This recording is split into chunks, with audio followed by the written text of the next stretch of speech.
ना, वो तो अब सुप्रीम कोर्ट में भी चैलेंज हो जाएगी। ऐसा तो नहीं है ना कि कोई भी जाके एप्लीकेशन दायर कर देगा इस पे। तो फैयाज साहब ये बताइएगा कि अगर लेट सपोज अगर वो कहते हैं कि आपको जुलाई अगस्त तक आ जाएं, अक्टूबर की तरफ नहीं जाते, मई को भी छोड़ दें, बीच के तो कोई रास्ता निकाल रहे हैं, खान साहब आमादगी जाहिर कर देंगे इस पे? देखिए, नवाज शरीफ आमादगी जाहिर नहीं कर रहा ना। नवाज शरीफ को पता है कि आसिफ जरदारी के साथ आलमी इस्टेब्लिशमेंट ने, अमेरिकन ने कोई कमिटमेंट्स दी हुई है कि अगला वजीर आजम बिलावल जरदारी को बनाया जाएगा। जो बाइडन एडमिनिस्ट्रेशन के साथ आसिफ जरदारी के और पीपल्स पार्टी के हुसैन हक्कानी के सरसद के और बाकी भी जो दो चार, ये आपकी खबर है, ये आपका तज्जिया है? नहीं, ये मेरी खबर भी है और मेरा तज्जिया भी है। अच्छा। ये दोनों चीजें हैं। ठीक है।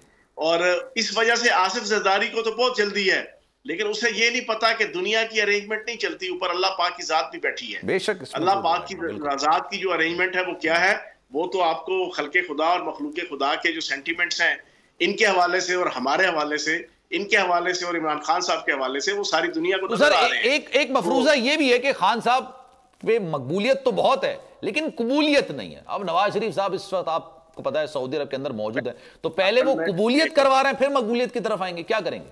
अच्छा सलेमान भाई, एक तो थोड़ा सा आहिस्ता आहिस्ता चलो, पता नहीं आपने अफ्तारी में क्या खाया है ना, आप बहुत तेज चल रहे हैं। सर मैं तो आपसे सीखता हूँ ना, आप इतना तेज भागते हैं, मैं आपके पीछे मैं सवाल पूछ के जरा 1.5 मिनट बोलने दिया।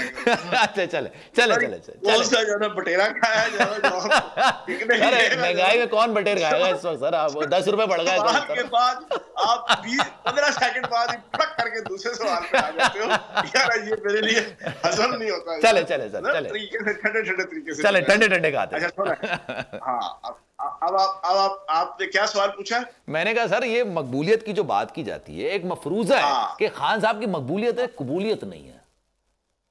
बात यह है, कबूलियत अल्लाह पाक के पास है, कबूलियत अल्लाह पाक की बारगाह में है, कबूलियत खल्के खुदा की खिदमत करने की सूरत में अल्लाह पाक के साथ, अल्लाह पाक की मर्जी और मंशा के साथ है।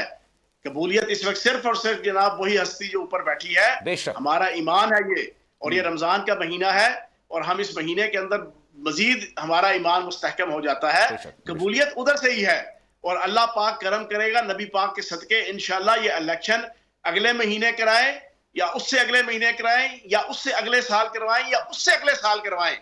इन फाशिस्ट हुक्मरानों को, इन इंपोर्टेड हुक्मरानों को, इस पीडीएम को, इस 13 गली सड़ी अचार की मिक्स अचार पार्टी को लोगों ने वोट नहीं देने, लोगों ने छित्तर मारने हैं।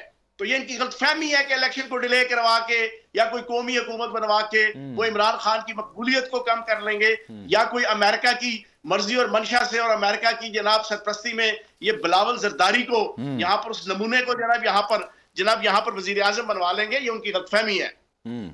ठीक है सर। अच्छा, मैं आबिद जुबैरी साहब को भी जरा दोबारा शामिल गुफ्तगू करता हूं। आबिद जुबैरी साहब, ये केयर टेकर की हम बात कर रहे थे, मैंने कहा था मैं आपकी तरफ वापस आऊंगा। सर इसकी आईनी और कानूनी हैसियत अब क्या हो जाएगी? 90 डेज का तो जो दौरानिया वो गालिबा